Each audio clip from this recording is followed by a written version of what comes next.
Good evening. You're watching the main news at 7:30 on ATV. I'm Emily Sue. And I'm Brittyn Clennett. Here's a look at tonight's top stories. Gag order lifted after jury is selected for corruption trial of Raphael Hui and Kwok brothers. Competition Commission seeks public feedback on legislation while dismissing business sector concerns. Thailand's coup leader warns of crackdown on protests after getting King's blessing to restore order. Hong Kong's biggest corruption trial is set to move forward after 5 men and 4 women were picked as jurors today. A High Court judge ordered the jury to keep a fresh, open mind during the multi-million-dollar bribery case involving former Chief Secretary Raphael Hui and property tycoon brothers Raymond and Thomas Kwok. The judge also lifted a media gag order on proceedings, which means the public will get to hear full details of the trial in the coming weeks and months. Former Chief Secretary Raphael Hui was the first defendant to arrive at the High Court in Admiralty this morning. He was followed by Thomas Kwok and younger brother Raymond Kwok. The billionaire brothers who run Sun Hung Kai Properties, Hong Kong's largest developer, are the main defendants, along with Hui, in the city's biggest ever corruption case. The trial opened on the 8th of this month and will last until October. But it was only today that the court picked the 9 people who will decide their fate. After a 2-hour selection process which began at around 11 a.m., Justice Andrew McRae chose 4 women and 5 men from the 150 prospective jurors. Before finalizing the list, McRae lifted the media gag on proceedings but instructed jurors to put media reports out of their mind from now on. He reminded jurors that whatever they have seen or heard so far is irrelevant to the decision they will ultimately make. He also told them to keep a fresh and open mind so they can make fair and impartial decisions based only on the evidence presented in court. McRae added that while he's confident the issues in this case are relatively straightforward, the evidence could be complex. The judge excused some potential jurors who were not confident about their English or had planned overseas trips, but he rejected concerns raised by others about a possible conflict of interest because they live in property built by Sun Hung Kai or work for the developer. McRae said their concerns will be valid only if they have an ongoing lawsuit with Sun Hung Kai. Hui, the government's former number 2 under then Chief Executive Donald Tsang, is accused of receiving $34 million in bribes and other financial inducements from the 2 Kwok brothers between 2000 and 2009 in exchange for favorable treatment. The trio, along with 2 other co-defendants, Sun Hung Kai Executive Director Thomas Chan and former Hong Kong Stock Exchange official Francis Kwan, have denied a total of 8 charges against them. Hui faces all 8 counts, 5 of which he shares with one of the Kwoks or both. These include conspiracy to offer advantage to a public servant, misconduct in public office, and furnishing false information. Hong Kong's competition watchdog has started consulting the public on how the new law will be interpreted when it's fully implemented next year. The head of the Competition Commission assured the business sector it has nothing to fear. After years of debate and preparation, Hong Kong is finally moving ahead with its own competition law. The Competition Commission today launched a public consultation to gather feedback on the proposed legislation, which is expected to be introduced in the first half of 2015. Chairperson Anna Wu reassured everyone that a proper system will be in place to handle cases. These will come to us in 2 different ways. One is people will probably start filing complaints. The other is we do have self-initiation power. We can initiate an investigation in areas that we feel needs tackling. She has a simple explanation for those who may not be familiar with the new rules. At the end of the day, what do we look at? We look at harm done, and that is harm done to your competitor by excluding them from the market. Harm in terms of precluding other competitors coming in. Harm in terms of consumers not getting enough choices or getting a variation of prices. A range of anti-competitive practices will be targeted, including price fixing, bid rigging and manipulating market allocation. An important aspect of the law is the self-reporting mechanism, where offenders can turn themselves in exchange for leniency. We'll be relying on whistleblowing, And as previously mentioned, self-reporting by people who fear that they may have contravened the law will be an important part of our toolkit. She played down fears of confusion and difficulties among the business sector. We do need the law because it is only with the law that we can start measuring what is a breach and what is not. Really, you don't have to be scared about the law because if you do fair play, if it is a level playing field, if you do not disrupt the market, there's nothing to fear. Guidelines to be released in September are being drafted to help businesses better understand the issue. An important part of the message that we're starting with already is that we really want to encourage business to comply with the ordinance. It's in our interests as a commission for people to be compliant. The consultation will last 4 months, but some homeowners already made their voices heard on day one. About a dozen people protested outside the Commission's headquarters in Wan Chai this afternoon, calling for an end to bid rigging of renovation contracts at their residential estates. They left after handing a petition to Wu.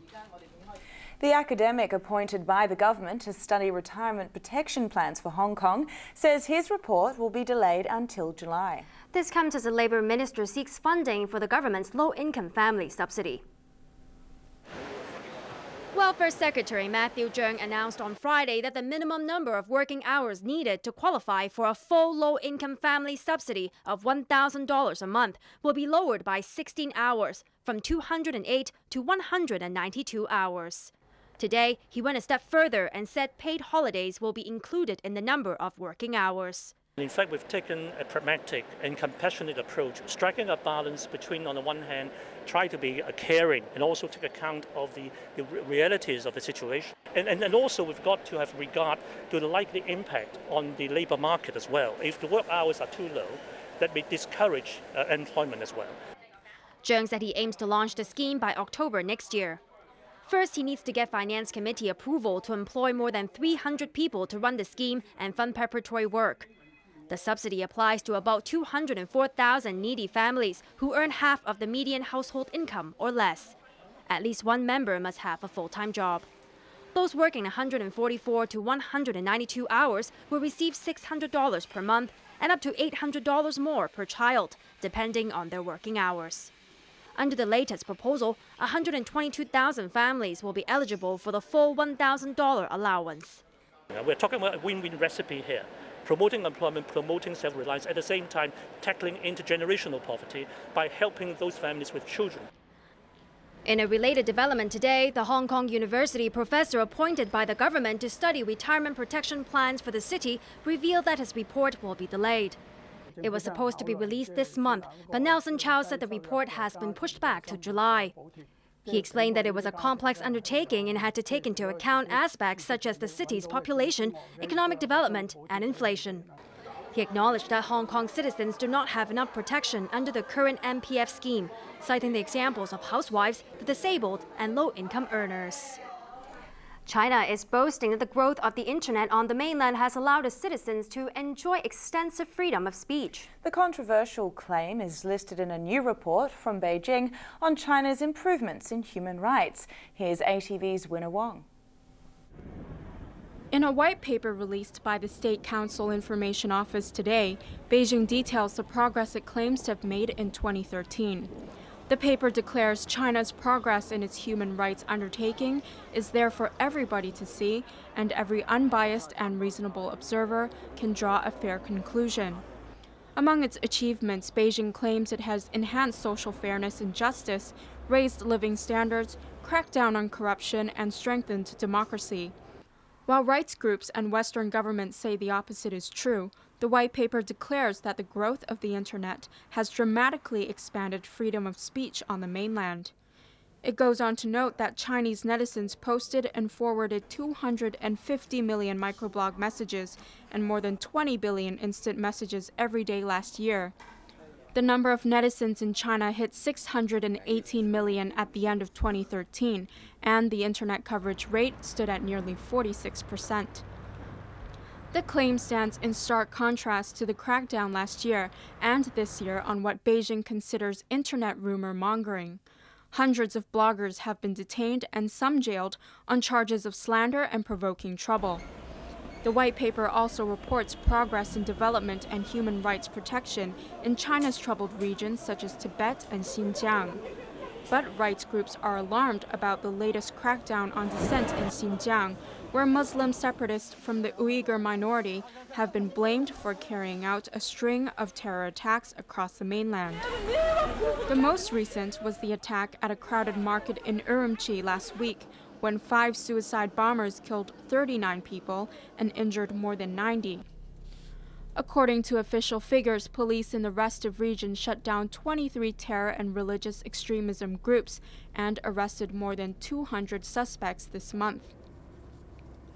The official Xinhua news agency said many of them were in their 20s and 30s and used the internet to spread their jihad. The suspects were said to have learned how to make bombs by watching videos online and spread their ideology using internet chat tools and text messages. Winna Wong, ATV News. Overseas, Thailand's coup leader has received the king's blessing as head of a military council which seized power from bickering politicians. After securing the royal seal of approval today, the army chief warned that he will use force if there are fresh protests. ATV's Arthur Urquiola reports. This is what Thailand's new military leaders do not want to see. Angry people protesting against a coup which ousted the country's civilian government last week. The military takeover was condemned by Thai citizens and many foreign governments, but the generals feel their action has been vindicated after winning the king's blessing. At a special ceremony in Bangkok today, Army Chief General Prayut Chan-o-cha formally secured the endorsement of the country's 86-year-old monarch. King Bhumibol Adulyadej, who's in poor health, was not present, but the wide respect he commands among his people ensures that his wishes will not be opposed. After being approved as head of a military council, Prayut faced the nation. The most important thing is to maintain peace in the country, he said.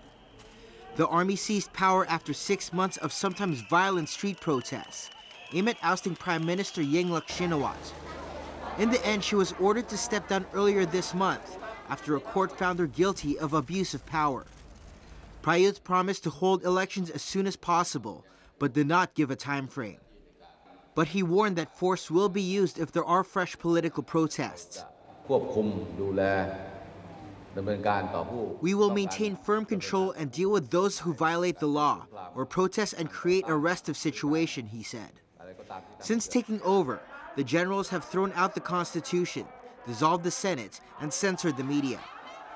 In addition, dozens of politicians, including Yingluck, have been ordered not to leave the country. The former premier was released from detention today, but remains under military supervision. Protest organizer Suthep Thakksuban was also released from custody. The campaign against Yingluck was aimed at ending the influence of her brother, former Prime Minister Thaksin Shinawatra, who's been accused of running the country from exile. But with street protests paralyzing Bangkok and scaring tourists, the generals felt they had to step in. Arthur Urquiola, ATV News. Still to come on ATV's main news tonight. Nico Rosberg wins Mercedes battle in Monaco Grand Prix. CY Leung shows off his Qigong moves at construction safety event.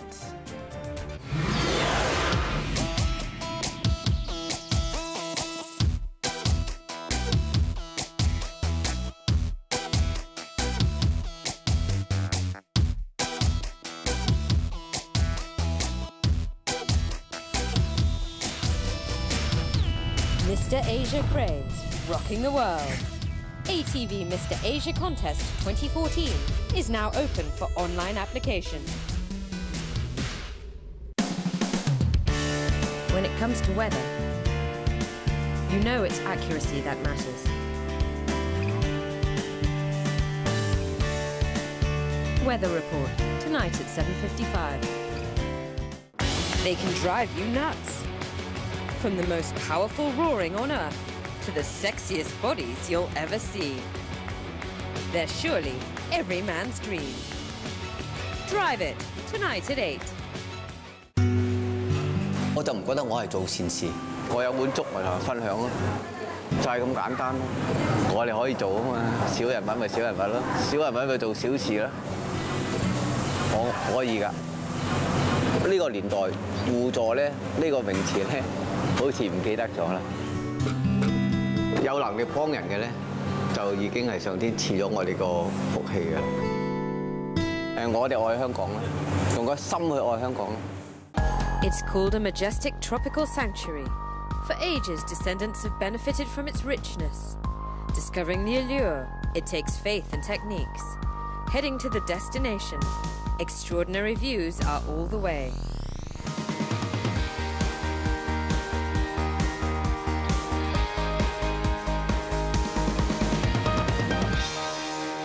Documentary World, The Great Summits, tonight at 9. Find out Britain's top antiques enthusiast. To be one step closer to becoming an antiques master. Contestants are eager to show their talents. Now, the competition starts.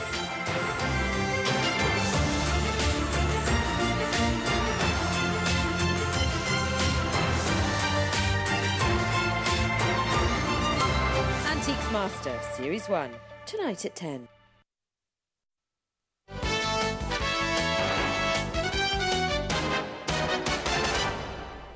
Lawmakers have attacked the government for allowing 2 ferry companies to raise fares on routes to outlying islands despite receiving a $190 million subsidy. They accused officials of spoiling the operators and making them too reliant on government help. Winner Wong reports. Transport panel lawmakers today denounced the authorities for allowing 2 ferry operators to raise fares on 6 outlying island routes when their licenses were renewed in February. They reflected the outrage of islanders when the fare rises were announced. Ferry fares at the moment are ridiculous, said the Civic Party's Kwok Ka-ki. He noted that it would cost almost $100 for a family of 3 to travel one way to the islands. Kwok demanded to know why New World First Ferry and Hong Kong and Kowloon Ferry were subsidized to the tune of $190 million when services and facilities did not seem to have improved. The government said higher operating expenses, including fuel and wages, as well as inflation, were considered when granting the subsidy. But legislators warned operators might become too reliant on government funding and reminded officials that they are private companies. The government can't pamper these operators, warned the New People's Party's Michael Tian. He suggested that the government should take over from the operators instead. Lawmakers pressed the government for a guarantee that the operators will not seek another fare hike, but officials did not oblige. Ferries are the only means of transport to the outlying islands, leaving residents there with no choice but to cough up the extra money whenever fares go up. The fare increase on the Mui Wo to Central route took effect on the 1st of April, while hikes on the other 5 will come into force on the 1st of July. Winna Wong, ATV News. The Environment Minister has played down concerns about the stability of power supplies from the mainland. The government is trying to convince the public about the benefits of increasing supplies from across the border. Arthur Urquiola reports. LegCo's Economic Development Panel discussed concerns this morning about a government proposal to tackle the worsening air pollution by importing a third of the supply from the mainland grid. This is one of 2 options undergoing public consultation. The other is to triple the share of locally produced natural gas in the fuel mix to about 60%. Lawmakers expressed fears about the stability of imported supplies. Commercial sector lawmaker Jeffrey Lam, who has factories on the mainland, said the power supply there is far from satisfactory. During the summer months when power consumption is at its peak, supplies are sometimes suspended without notice, Lam pointed out. Christopher Chung of the Business and Professionals Alliance asked if there would be a mechanism to keep tariff hikes in check. Government officials explained that the mainland supplies power to big cities, as well as the countryside, and caters to all types of demands. As an example, they cited the case of Macau, which imports more than 90% of its power from the mainland grid, and has a reliable supply and the mechanism to stabilize prices. Environment Secretary Wong Kam Sing pointed out if Hong Kong were to pursue local power generation, there would be less room to open up the electricity market.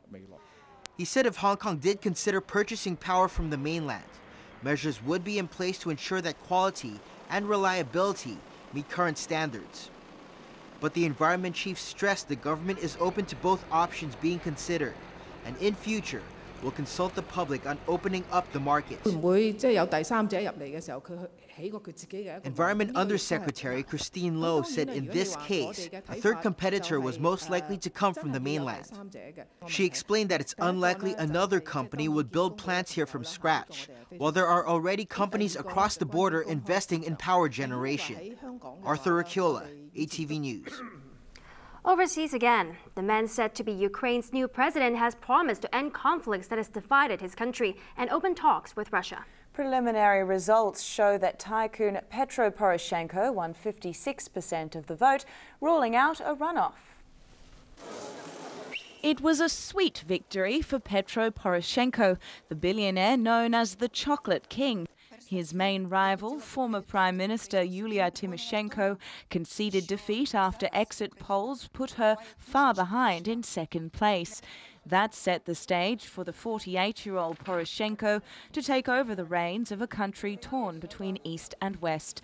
He pledged to reach out to pro-Russian activists who have in recent weeks seized government buildings in eastern Ukraine, triggering clashes which resulted in several casualties. Poroshenko promised an amnesty for those who took up arms in the east, which he'll visit as soon as he's head of state. The only condition for using the amnesty law, two conditions. It's just no blood and disarmament. For those who are killing the people, they're terrorists. And no country in the world has any negotiation with a terrorist.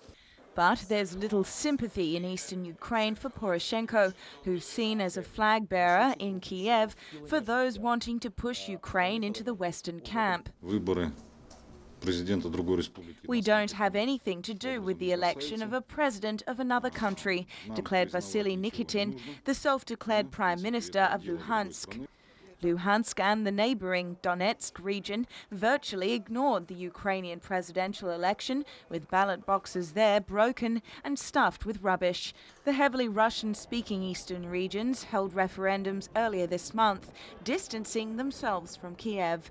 In an attempt to assure eastern Ukraine, Poroshenko said he intends to talk to Moscow as soon as possible. Russian President Vladimir Putin has promised to recognize the result of the presidential election and has taken steps to ease tensions. He has already urged the eastern regions not to go ahead with their own referendums, but Poroshenko's demand that Crimea be returned to Ukraine may fall on deaf ears. Moscow incorporated Crimea into its territory in March after Crimeans voted overwhelmingly to join Russia. The ballot came after violent protests in Kiev forced Moscow ally President Viktor Yanukovych to flee, paving the way for pro-Western politicians to gain control. Time now for sports with Raymond Young. And another 1-2 for rampant Mercedes. Well, that's right. This time they did it in Monaco. Germany's Nico Rosberg won the dramatic race and overtook teammate Lewis Hamilton in the overall table. The stage was set for a tense Monaco Grand Prix, with Mercedes teammates Nico Rosberg and Lewis Hamilton feuding over the qualifying race. Hamilton accused the German racer of adopting tactics that denied him pole position. Rosberg showed no signs of remorse on the track as he surged into the lead, where he remained for the entire course of the Formula One Classic. Rosberg was first past the checkered flag, making it 6 wins out of 6 for Mercedes this season. The victory also saw the German leapfrogging Hamilton at the top of the overall championship race. The Briton finished in second place, with Red Bull's Daniel Ricciardo of Australia third. Very, very special day for sure. Lewis drove really well and pushed me massively hard, so the pressure was on all the way. But you know, I kept it cool and then was able to win. It was Rosberg's second victory this season. The 28-year-old also won the Australian Grand Prix in March. Also in sports, Adam Scott has cemented his new status as the world's top golfer with a win in Texas, while Hibernian's days as a top-flight Scottish football club are over. Hibernian and Hamilton Academical fought for the remaining spot in the Scottish Premier League. Hibs won the first leg 2-0, but Jason Scotland gave Hamilton some hope by scoring in the 13th minute. Hamilton had the early goal! Anthony Abreu's goal 10 seconds from time levelled the score at 2-2, sending the match into extra time. When neither side found the net in the next 30 minutes, the contest came down to a penalty shootout. Hamilton goalkeeper Kevin Cuthbert saved 2 spot kicks to send his team back to top-flight football after a 3-year absence. But there was heartbreak for Hibernian, as they were relegated after 15 years in the Premiership.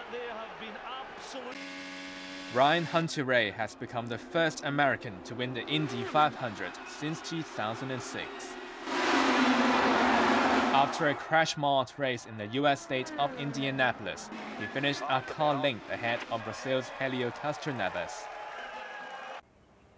Adam Scott's status as golf's world #1 is safe for now, after he clinched the Crowne Plaza Invitational in Texas.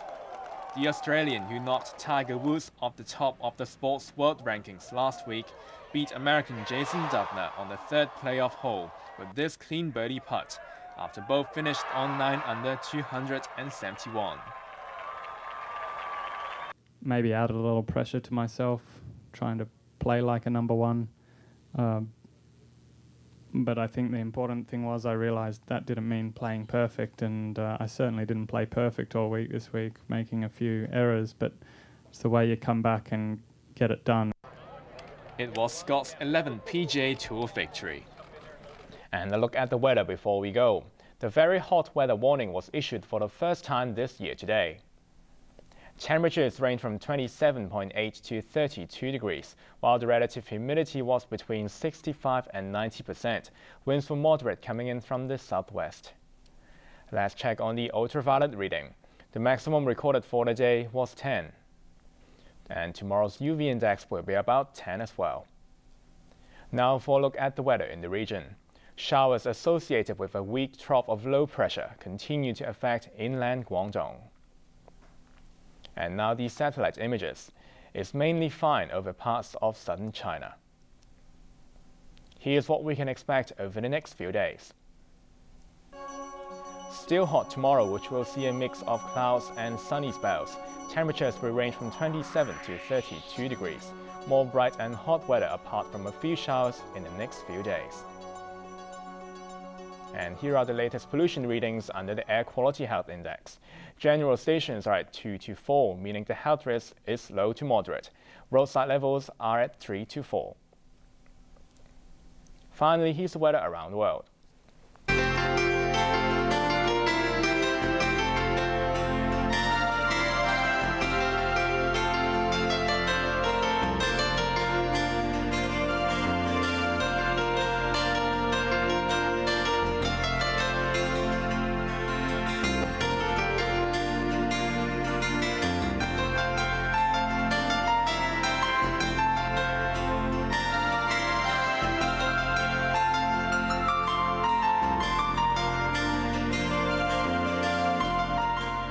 That's our main news for Monday night. We'll have an update in 1 hour. I'm Emily Sue. I'm Raymond Yeo. And I'm Brittyn Clennett. We'll leave you now with the Chief Executive chilling out with some Qigong moves at a construction safety event today. Thanks for watching ATV. Good night. Good night.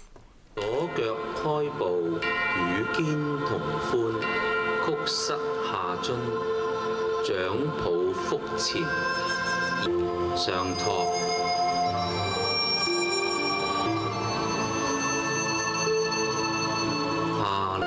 起身，後朝，右旋，搖頭擺尾，搖頭擺尾，摩運，攀足，兩手攀足護神腰。 上舉，